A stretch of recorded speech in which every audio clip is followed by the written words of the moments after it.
Welcome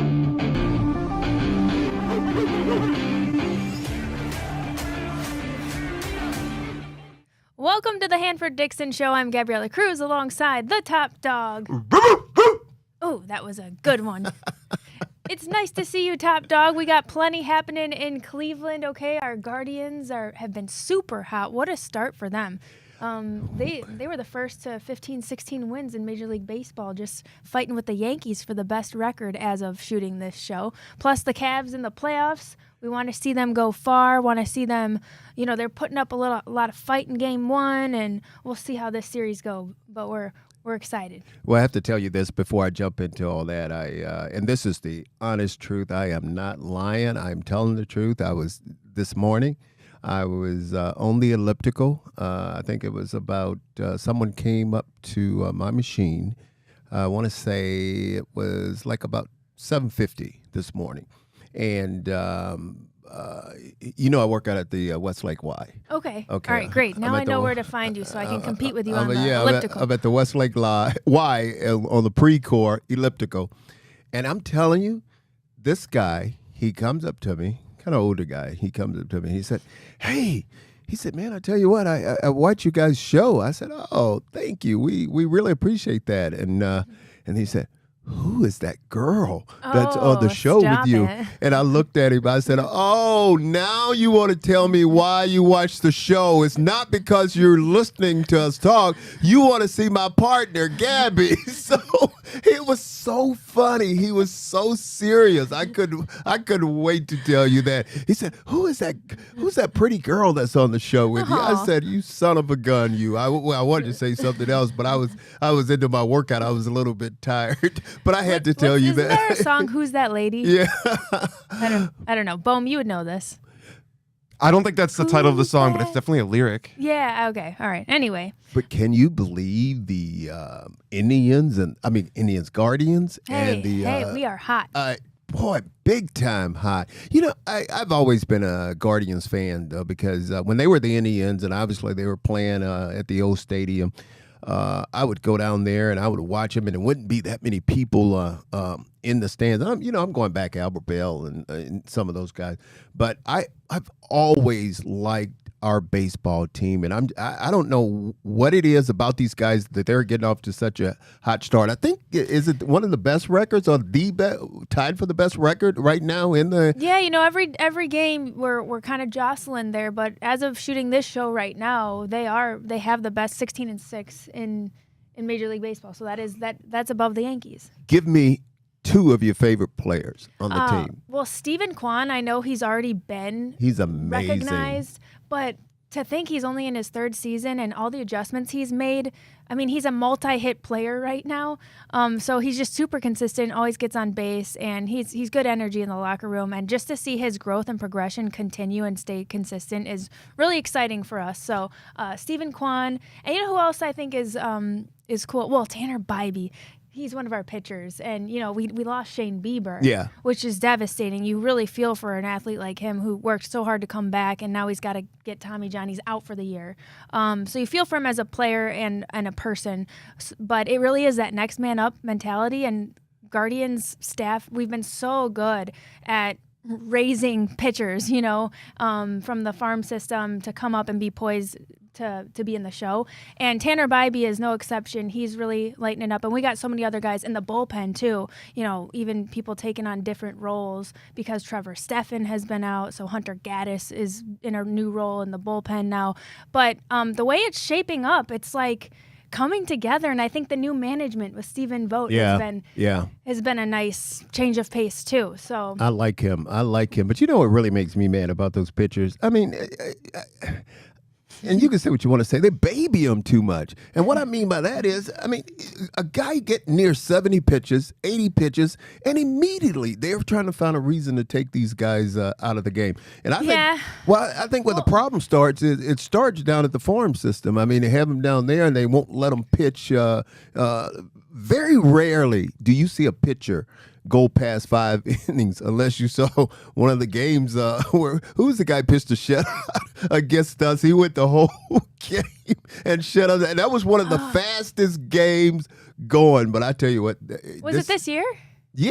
Oh. Against the Red Sox. Yeah, it was Oh. Red Sox. Yeah. I'm telling you, it was one of the fastest One of the ones we dropped on the road. Yes. Yes. Okay, I think part of that is because of the health of the pitchers, because we look at years past and some of the arms and some of the problems that have been had. I think that's why we're so quick to pull, because we don't want to overuse. It's only April, you know. Well, I think I've finally figured it out because I see when those guys, and I was wondering why they'll do this move when they get on second base. And What was it? Well, I don't know. They'll do this, And Quan is the guy that I first saw do it, and then I saw Josh did it, and then and Bo did it when Yeah. he hit a double. I think every time when you look at one of those guys when they hit a double, I think that's the move. And they're signaling back to the bench. I think it's pretty Yeah. much a morale thing that It is. that they do just to get going. But you They can always tell. have something. Like last year, it was the heart and clap, I think. And they always doing something.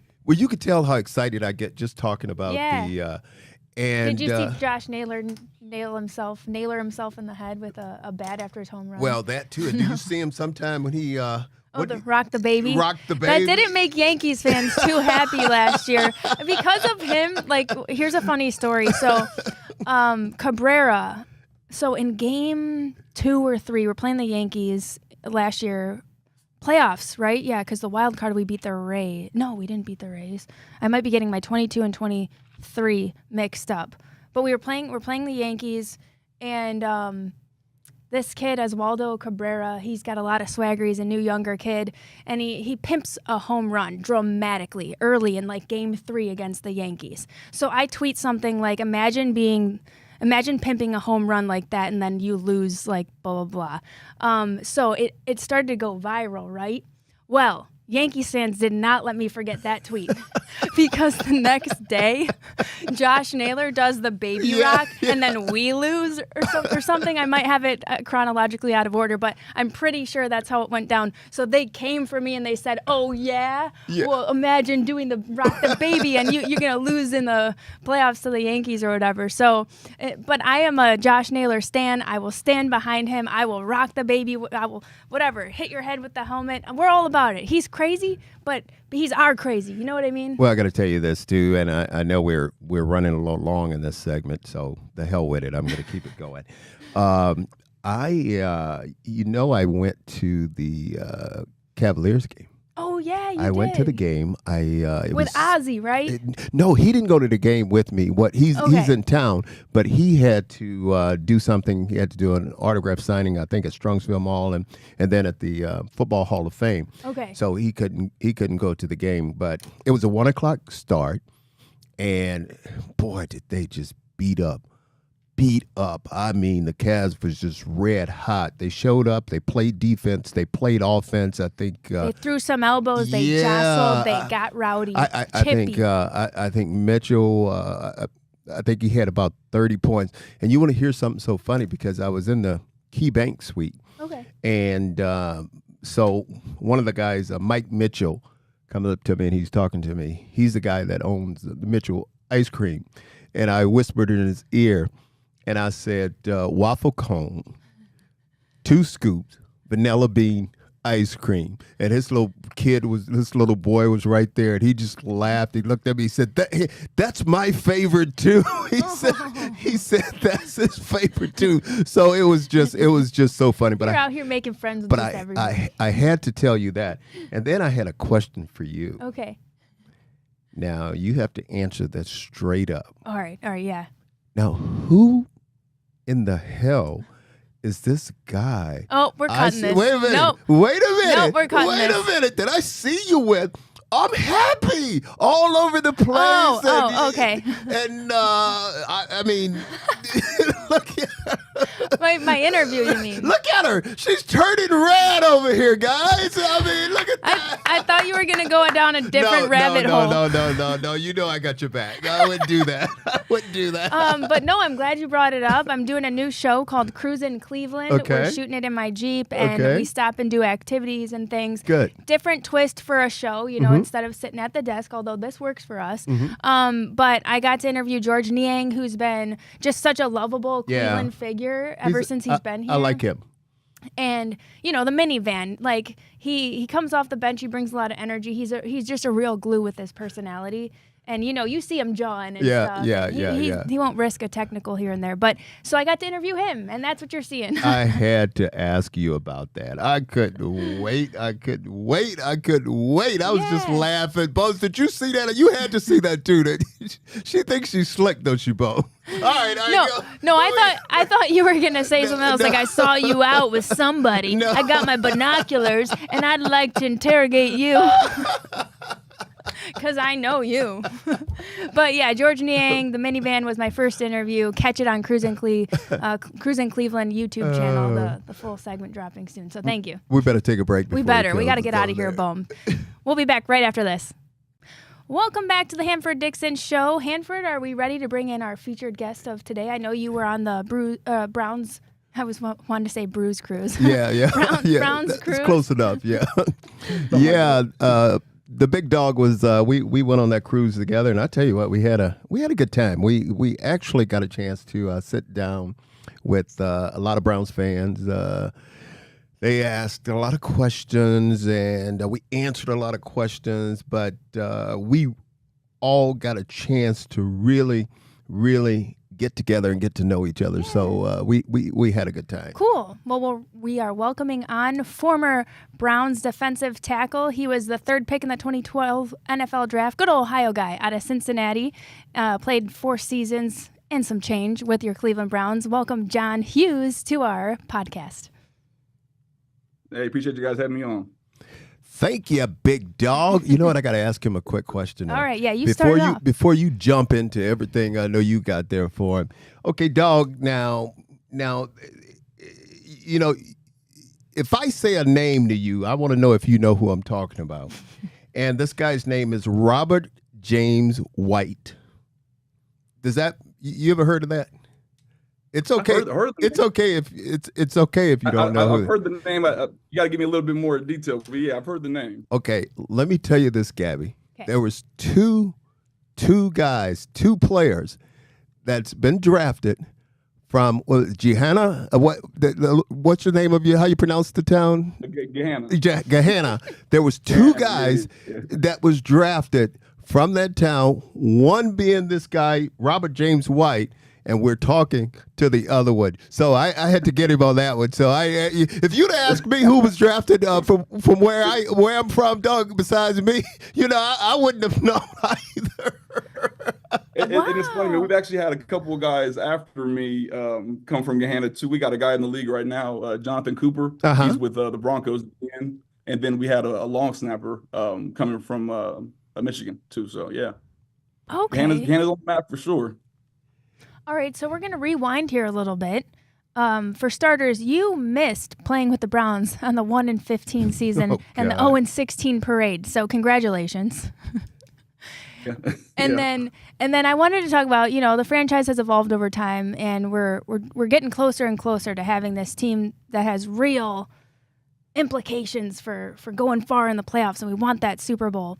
You played during a time where there was a little bit of struggle, and let me make sure I have this right. It was 2014, about midway through the season. This game was pretty unique, and I just wanted to hear your thoughts on it. You guys are in Atlanta. There's like 44 seconds left on the clock. I think Brian Hoyer shoots like 4 passes, and Josh Gordon is there to catch them all and get us downfield far enough to hit this like walk-off field goal, and you guys win it. And the team's in 7-4, and you're in first place now after, kind of maybe first 2 blast seasons for you. So why was this game so unique? Yeah, it was definitely a unique game. A big thing is, they always say, everyone's getting paid, right? So everyone's playing good ball. So for us, it was keeping their offense off the field. So our defense was giving our offensive guys more opportunities to get on the field and make plays, and we were keeping their offense off the field so they couldn't make the plays, right? So it was just a game of ratio, offense and defense, and we won that ratio and won the game. Yeah, so what went, I guess from the season standpoint, how did the wheels kind of fall off from that point?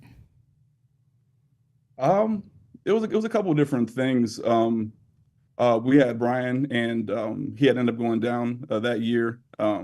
and really just overall the chemistry of the team kind of started to kind of fall apart over the course of the season. Yeah, it just kind of ended up like that, unfortunately. Yeah, chemistry is just one of those big things. John, I'm going to take you back to Mhm. your Bearcat days back in Cincinnati. I mean, obviously, Okay. correct me if I'm wrong, you played, or in high school, I know at some point you played tight end, correct? Yeah, And that was a couple times ago, big dog. yeah, and then you decided to, you started playing the defensive line. Now, Yeah. how did you decide which one was better for you? Well, I think my size and my weight kind of dictated where I Uh-huh. was going to play after a while. So I had Brian Kelly as my head coach at Cincinnati when I first came in, and he had told me I could play some tight end. But when I got in, I came in at about 295, and I don't Uh-huh. know if you've seen any Yeah. 295 tight ends. Yeah. So they threw me on the line, man, and that was all she wrote, man. So I just knew I had to make a name on the line. Well, because if you look like you're down now. I mean, because obviously, what did you play, like 330 or something, 320, somewhere in Yeah, that? yeah. So I played in between like 310 and 330, depending on the scheme that we're in, right? So if we're in a 4-3 and I'm playing that nose and three tech, I was a little bit heavier, but then I was playing I'm sorry, yeah, I'm playing in a 3-4, then I was playing that end, so I'd be a little bit lighter so I could play on the edge. Were you a little worried because I think at the combine you had a Mhm. hamstring or something, or you were Yeah. injured and you really didn't get a chance to work out. Were you a little worried about your draft position then, or you just had that A little confidence? bit, well, a little bit at first, but it actually ended up being a blessing in disguise, man. So I, instead of working on, practicing and really paying attention to all the physical things that I had to do at the combine, it was more of a mental game for me, right? So I made sure I was prepared for all my interviews I had with coaches. I made sure, I was ready to go mentally for the draft and everything for the combine. So when I got into these rooms with the coaches, I knew my stuff. I knew what I was talking about, right? And I think that's where I kind of impressed the coaches and the GMs. Was in the classroom. Did you play any other sports, or was football pretty much it for you? I was a hooper at heart, man. I played Yeah. basketball all growing up, man. If I had about 5 more inches, man, you might not have seen me on the football field, man. But yeah, I played How's your basketball three and ball? I think shot puts too. Huh? How's that three ball? I wasn't really You a had to be a three kind big of guy. guy. You You get got to be a in the big paint, big guy down low in the paint. But I always like to ask the big guys right? if they can shoot.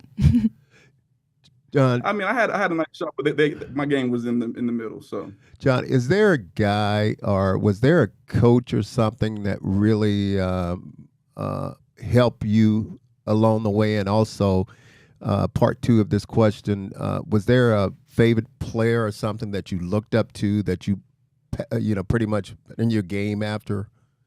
yeah. So for me, the coach that really kind of helped me and kind of brought me to another level was Coach Steve Striplin. He was my defensive line coach from Cincinnati. He coached at Michigan, coached at a lot of different places, got a lot of different guys to the league, but he focused more on the details as far as my handwork and really getting in the right place to be in the position to make the plays. So I give him a lot of credit. He was my coach my junior and senior year at UC. And then for player wise, man, I had a lot of guys that taught me the ropes over the years and really help mold my game. But I guess when I was coming up, I looked at Will Smith from Ohio State that played at New Orleans. He was a big guy that I looked up to over the years playing, and it was kind of cool, man. When I was coming out for the draft, I went out to New Orleans for a visit and got to sit in a classroom with him and watch film. So that was a pretty cool feeling for me. He's passed away now, but yeah, that was a great experience for me. John, how important is team chemistry? Because I know you guys work so hard at your individual positions, and then when you get out there and trying to be on the same page and everything, Yeah. just from your experience and then what you see now in the Browns and maybe the Mhm. evolution of the culture, can you speak Mhm. from a player standpoint on how important having a really good gel with your team and chemistry is? Yeah, yeah, it's a huge thing, right? Because you got to think we all come from different walks of life, right? A lot of guys might not have met each other if it wasn't for football and being in that locker room. So, how we got along in the locker room and how we were able to gel and communicate on the field made a huge difference, on game day. What do you think of this new Browns team we've been observing the last couple years? Oh man, I'm loving it, man. I've been staying tuned to everything going on, man. It's been a great ride watching these guys ball out for real. I tell you what, it's going to be interesting to see what happened, John, because as you said, this football team is pretty much intact right now. I think they got all the pieces that they need, and everything depends on obviously our quarterback, whether or not he can stay healthy. What we're going to do is, I know she's going to take us on a little break. If we can hold you for one more segment, there's a couple other things we'd like to talk to you about. All right. Perfect. Yeah, we'll take a break and we'll be back with more Hanford Dixon Show right after this. Welcome back to the Hanford Dixon Show. We've just been hearing from John Hughes, who we have welcomed in as our guest this week. Hanford, you love this guy. I do. That's my dog. God damn it. That's my dog. How long did it take me to say God damn it? You know, it didn't take me long, did it? I was going to say, hey, big dog, I just came across the picture of me and you from one of the golf outings. When I first met you, matter of fact, around my rookie year. Right. I want to send it to you. Yeah, I'm okay. about to send that to you. Make sure you send it, big dog. You know I got to have it. Oh, yeah, you know. Aw, that'd be nice to put over the show. You know, speaking of your rookie season, we got to talk about your draft experience since, you know, NFL draft season is upon us. What was that all like for you? It was such a surreal moment. Even thinking about it now, it was crazy time. So for me, I wasn't highly touted coming out. It wasn't until my I'd say junior, going into my senior year, where I started to really get a lot of looks. So going into the draft, I was looking at, especially after I didn't do a lot at the combine, I was looking at like a 6th, 7th round grade, and ended up slipping into the 3rd round. I was at home with my mom, my agent, my uncles, my friends, and just that moment was unbelievable. And yeah, you said because you had some injuries, right? That's why you weren't part of the combine as much. Yeah. So I had a hamstring issue, but like I said, it was a blessing in disguise. It gave me a chance to really focus on different things and excel where I needed to excel at the time. Yeah, because it's got to be a little nerve-wracking to not be 100% during such a big part of your life and your career potential. Oh yeah, most definitely. I mean, just getting into that and training for the combine. I mean, I pulled my hamstring 2 weeks before the combine, so I did all the work leading up to it, just not to, everything, not to be able to actually put the work in at the combine. So it hurt a little bit, but then it made me think of it more half full. What can I do at this moment? So John, you know what I did? I got to tell you guys. You know what I did? They wanted me to run. So, I was always very fast. I remember this. I was always very fast. So I said, okay, you want me to run? I'll run. I'll do. Then they had us do the 40. So I jumped down on that 40 and boom! I think I had like a 4.3 something on them. And, all the clocks were going like this. And then they, hey, you know what I did? Or the clock. You know what I did then? I got like Marvin Harrison. I mean, did you hear about him? He said he let the tape speak for itself. He's not working out for anybody at any of the combines. He's not going to do any of it. The kid from Ohio State, And I ran that 4.3. I say, big dog, that's it. There's nothing wrong with your clock. Doing. I say, if you want to check with another one over here that's got a clock, check with him. But I said, after that, I am done. You're not doing another one. Oh, big dog. I popped him with a 4.3, and it was all over. I ran a 4.3. That's all you need to see. you know what? I got to ask him this one, though. Because what I always thought, was fascinating to me, because as players, we all were superstitious, or we had these pre-game or post-game routines. I mean, did you have any of that, dog? Because I know I was. I did. Yeah, it was crazy. And it's funny, man. Mine was a little different. People always looked at me side-eye when I told them mine, but like, I was the kind of guy that would get too excited, too anxious before the game, So I needed to calm myself down, at least 2 hours before the game, right? So I throw on some MJ, some slow jams, man, to really kind of slow me down. Right. When I hit the field, that's when I had to turn it up. Well, I have to tell you this, and if I asked this question, she would kill me. She's been waiting to hit you with this one, especially when someone we know just came out with a new album, because you didn't know this, but Gabby's a really good singer. Hit a tune for him, Gab. Wait, what are you talking about? Taylor. Oh, I was like, where are you going with this? Travis and What am I gonna do with her? I can't connect those kind of dots with a setup like that. You were telling me you couldn't wait to ask him this question. Yes. Well, since Cincinnati was so good to you and you ended up playing with both Travis and Jason Kelce, Cincinnati guys here, what was your playing experience with them like? No, it was so much fun, man. And like I said, playing with these guys, it was great. We had a great run at Cincinnati, and a testament to how they play. I mean, we all were on our A game, and we got it done. So. And Travis would come to your games. What was it when he was still a Browns fan, and he'd come so support? He'd stay at my house and come to the games my rookie year and check it out. He actually had talked about it on his show where Jason got him a car and it got stolen, and I remember that like it was yesterday. He came down to my game. He came back to my house like, man, I ain't got my car, man. I don't know what to do. Oh my gosh, that is so funny. I got a lot of good stories with Travis and Jason, man. Those are great guys. Oh, that's awesome. Do you have any good Josh Gordon stories? Yeah, I got a really good Josh Gordon story. So it was when we were playing. He's like, yeah. It's a football story. Right. It's a football story. Okay. I was hoping so. That big dog was like, wait. But it was when we were playing in New England, right? And everybody, it was his Pro Bowl year when he was really, really excelling and taking off. And he had caught a pass over the middle, and Akeem Talib was like right on his side, right? And he caught it, and he started running. And all you saw was this, and it looked like he was just like jogging, but he just ran away from the separation. I'm like, oh, this guy's special. He's different. You know what I mean? Going against the top corners and really, making space and everything. So it had to be crazy to watch because like. We just forget what a freak of nature he was. Like he led the league in receiving on a year that he only played 14 games, and he was just such an animal. Yeah. And wide receiver has been a position of interest for Browns lately. Let's see, the last 2 years on day 2.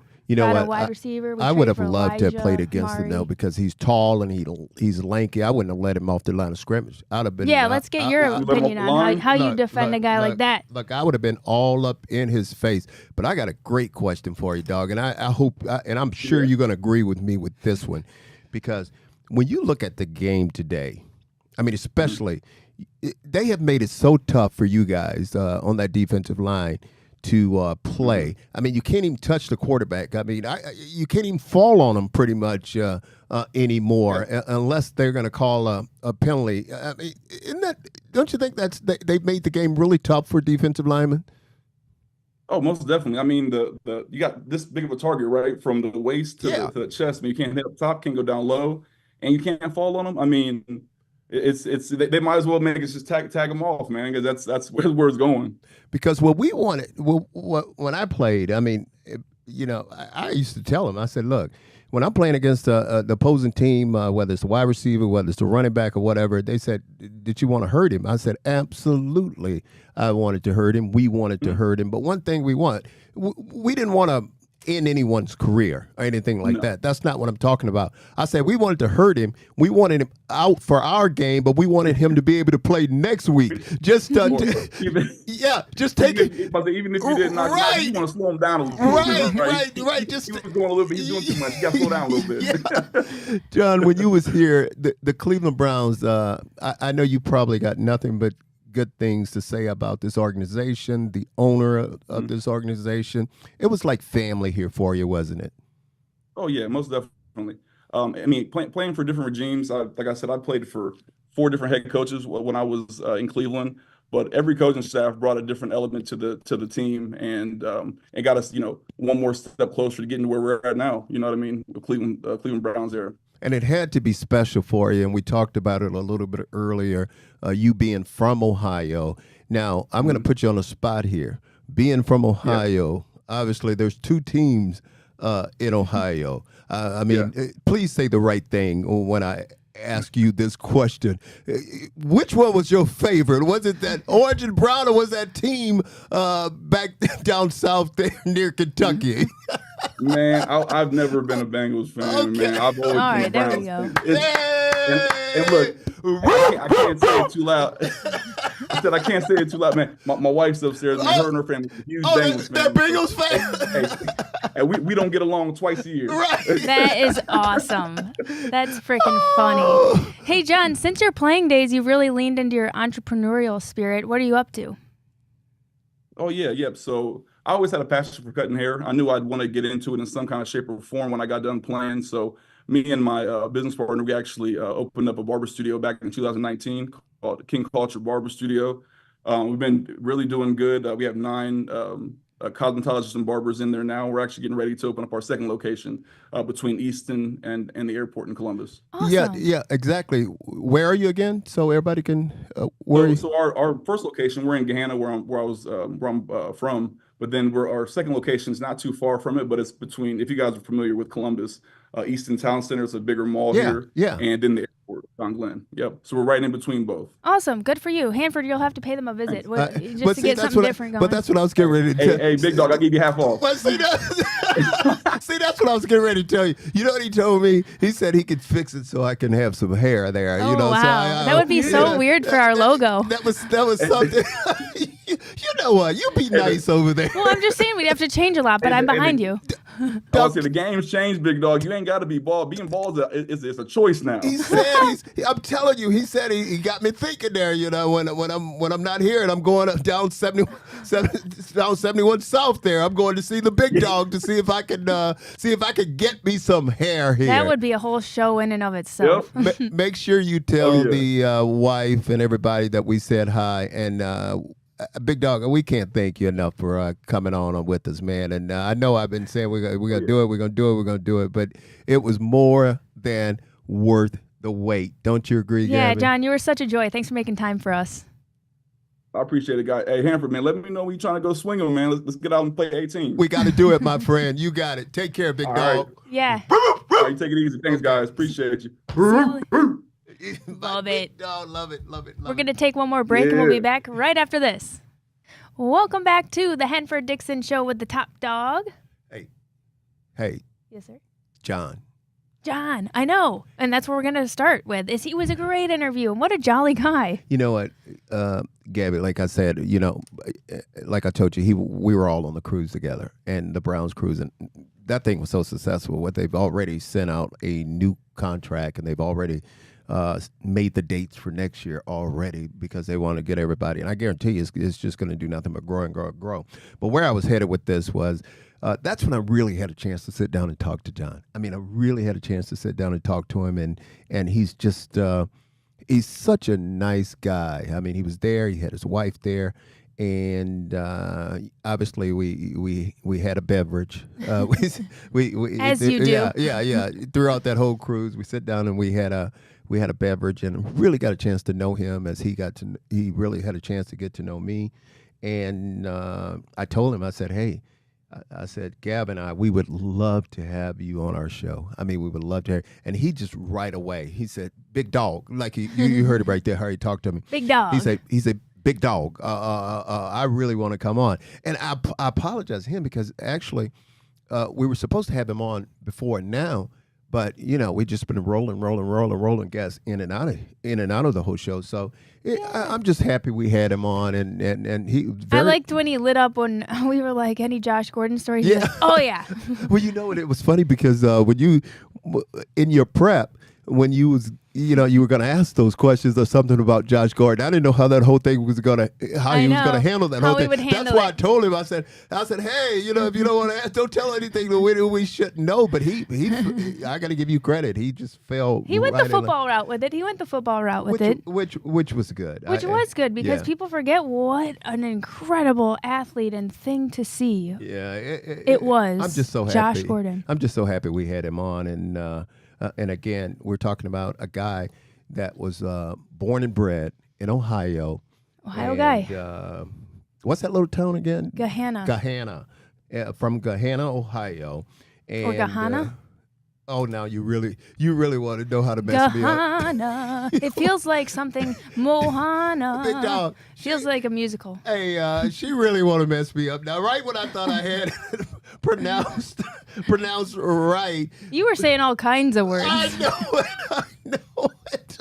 But you know what? He was actually, now he's saying there's more guys that have been drafted out of there that's playing in the NFL. But for a while he was the second, and that guy, I told him first. I threw that name at him, and I know he didn't know who the hell I was talking about, because I wouldn't have known who the hell I was talking about either if I didn't pick it up from somewhere. I get it. I feel that. So we got 1 minute left. I want to talk to you about face masks, the white face masks, and you played with white face masks, right? You know what? I really have a good story Okay. to tell you about that. Should we take a break and then you come back and tell it? That's where I'm headed with this Okay. whole thing. Let's take a little break and then we'll come back to that. Perfect. If that's okay with you. We got to sneak our breaks in, TV, baby. You got it. Thanks for watching the Hanford Dixon Show. We're going to be back right after this break. Welcome back to the Hanford Dixon Show, where we wear headphones just for fun. You know why I love these headphones, and I know you give me a hard time about them, but I love the headphones because I like to hear my voice through these headphones. It sounds really good. It sounds very crisp. That's why I love the headphones, and we're only supposed to wear them if we have a guest.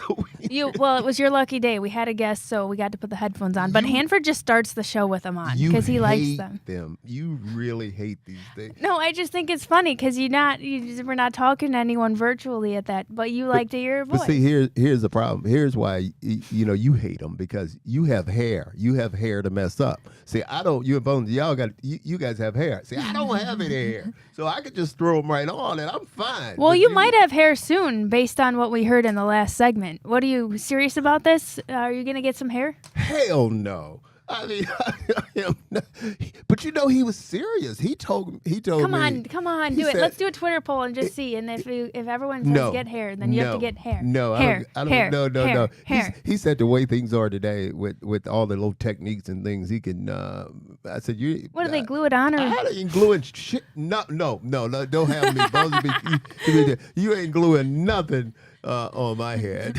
No. Okay, let's hear.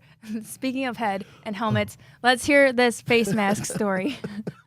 Yeah, it's funny because I was really, really shocked when we went back to that white face mask, because as you know, those are the one. That's what we played with. When I play, we had the white face mask, but it was very, very interesting. I get this mysterious box in the mail, and on the box it said, "Do not open until 4/17." Oh. And you got a mysterious box that said, "Do not open." Yeah, it said, "Do not open until 4/17." And I'm like, what the hell is in this box? It's really, really, the suspense is there, and my curiosity. I really want to open this box, but I did exactly what it said. And then I noticed, but check this out. I knew from the package who it was from. It was from the Cleveland Browns. Oh. Yeah. And so on the 17th, I said, well, let's see what this thing is. So I open up the box. I pull it open. There it is with the little note. It's the helmet and the white face mask. I'm talking about a real helmet, the one we play with the white face mask. And what were your thoughts initially? Well, I first of all, Annie, who is work over at the Browns, and she really works with the alumni relations and running that whole thing over there. I called to her. I said, Annie, this is just absolutely great. She said, Hanford, we only sent out 3 of those like that to 3 of the guys, and obviously we had to send one to the top dog, the big dog, top dog, Hanford Dixon. And I said, I said, you just don't know how much this really, really means to me. And I was emotional, and you know me, I don't get. But sometimes I get emotional, but this really touched me, and that was the story I actually had to tell you about that white helmet. But that was the helmet that we wore when I played. We played all of our games with that helmet. What a nice throwback and an honor, an ode to your old playing days to be one of the first to see this recreation. So to Annie and everybody at the Cleveland Browns, thank you for thinking of me. Oh, that's very sweet. I will relay that sentiment to Annie too. Okay, we've got to take one more break. We'll be back with more Hanford Dixon Show right after this. Welcome back to the Hanford Dixon Show. Some people say I'm no good. I tried to get you to sing earlier. Crazy I was be. here. I am bragging on you. I'm telling John how good you could sing, and you wouldn't even hit a tune. Well, I was so Bones. She wouldn't sing not I one was note. so Nothing. I was thrown such a Ditto. curveball. I was thrown such a curveball because what we chatted about was Travis Kelce, Jason Kelce, the fact that he played at Cincinnati with them. Well, and maybe then you start talking about an album, and I'm like, Wait. is he talking about my album? Well- And then you were talking Taylor Swift, and I was like, what's Taylor Swift? Oh, crap. Like, I had too many things to navigate to get to where you were going to go that I couldn't even remember that Okay, you were well- talking about me singing. Well, maybe I could have cleared that up a little bit because only thing I can remember you talking to me and you telling me how you just can't wait to ask John about the Travis and his brother because they were all you knew they were all close friends. And so that's what I thought, and then but that's my fault. Maybe there was some confusion. So I will take the blame for that one. Okay. You were one step ahead, and I wasn't there with you. But go ahead. What's your tune? I'm not. Some people. See, I'm not singing because you would not. You refused to sing earlier, and I'm bragging on you, telling what do you everybody, want? What do you telling want? everybody how good you could sing, and you just wouldn't do it. Oh, I got to ask you this real quick. Yes. What did you think of, or did you know about the inductees into the Rock and Roll Hall of Fame? The new everybody else. Oh. Wasn't that good? You know who's my favorite? And I know we're supposed to be talking football in this last segment. Yes. Peter Frampton. Okay, yeah. Wow. What's our- man? You know, is that bad stuff, Big Dog? Do you feel like we I do? was gonna Yes, say. yes. I was gonna say, let's get Bohm's reaction on that. The Dave Matthews stuff. We'll have to get into it next episode. Right. Dave Matthews stuff next episode. What's your favorite Dave Matthews song? Well, the thing is, I think it was surprising that he was inducted. He was the fan vote favorite. Yeah. Mm-hmm. But I feel like there were a lot more deserving bands. Yeah. Well, listen, to be there's a lot of honest. stoners out there, Yeah. and Dave Matthews Band is. They're screaming at you right now, Bones. They're screaming at Yeah, you. yeah. What do you mean? He wakes up in the morning, does his like to eat on the door. There's my girl. There Changes she my is. I told you she could sing. The Nobody would listen to weekends, me. The week begins. Nobody would listen to me when I tell you she could sing. Well, Dave's got a different delivery, but in the spirit of bringing it up, we got to give him a You know little what? love. This is again.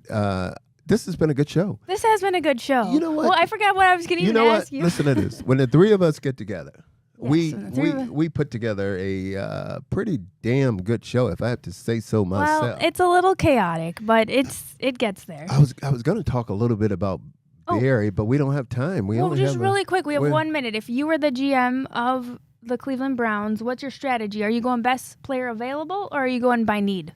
I think I would go. I think I would go by need.